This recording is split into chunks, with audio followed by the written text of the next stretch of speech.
तो महाराज जी, अगर हम अब बात करते हैं एक बिगनर, अगर किसी को शुरुआत करनी है तो वो एस्ट्रोलॉजी में, अगर एस्ट्रोलॉजी, तो महाराज जी अब शुरुआत करते हैं एस्ट्रोलॉजी के बिगनर की।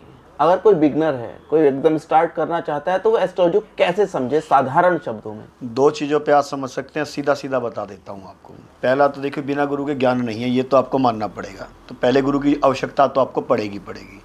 दूसरा, सबसे सरल और सहज है कि कोई भी सहज आप आसान से कई तरह के पंचांग मिलते हैं, पंचांग से आप प्रारंभ कर सकते हैं। और पंचांग में नॉर्मल चीज़ें हैं, नक्षत्र हो गए, 12 राशियाँ हो गई। नक्षत्रों के, हर नक्षत्र के अंदर 4 चरण होते हैं, 4 अक्षर होते हैं। राशियों के अंदर जो है अपना जो है 12 राशियों के अंदर 9 अक्षर आते हैं। तो मतलब 9 चरण जिसको बोल देते हैं। तो इस प्रकार से सभी नॉर्मल स्टार्ट कर सकते हैं, पंचांग से शुरुआत की जा सकती है। आप राशियों के अंदर अगर बात करें तो आप ये समझ लीजिए कि ग्रहों की बात करें, राशियाँ तो 12 हैं हमारी, लेकिन आप ग्रहों की बात करें तो मैं सिर्फ 7 ग्रहों को मानता हूँ।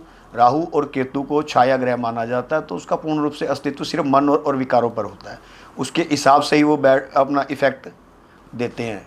कहाँ पे क्या बैठने वाला है, उसको प्रॉपर आप ग्रह का स्थान तो मिला ही नहीं हुआ नक्षत्र मंडल के अंदर जो है। तो आप इस बात को समझिए कि सहजता से उनके अनुसार ही चलना है आपको। 7 ग्रहों से मिलते जुलते अकॉर्डिंग ही आपको फल मिलने वाले हैं।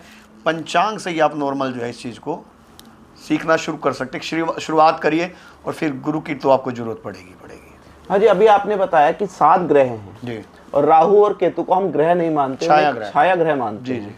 लेकिन कहीं ना कहीं देखा जाए तो इसमें कितनी सत्यता है कि जो राहु और केतु है यही पूरी कुंडली को कंट्रोल करते हैं? किसने बोला इस बात को? कौन कहता है कि राहु और केतु सारी कुंडली को कंट्रोल करते हैं? तो बाकी सारे ग्रहों का अस्तित्व ही खत्म हो गया है। तो ऐसा है, देखिए कि आप समझ लीजिए कि 3 ग्रहों का ना पूर्ण रूप से ऐसा हवा बना दिया गया है, भ्रम बना दिया गया है कि अगर ये 3 ग्रह नहीं हो तो मतलब पता नहीं क्या हो जाएगा।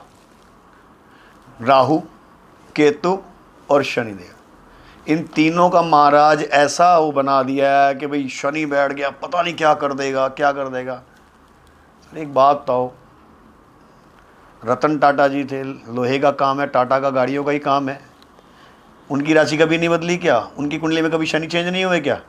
उनका कभी नुकसान? अरे भैया, लोहे का प्रॉपर काम है उनका।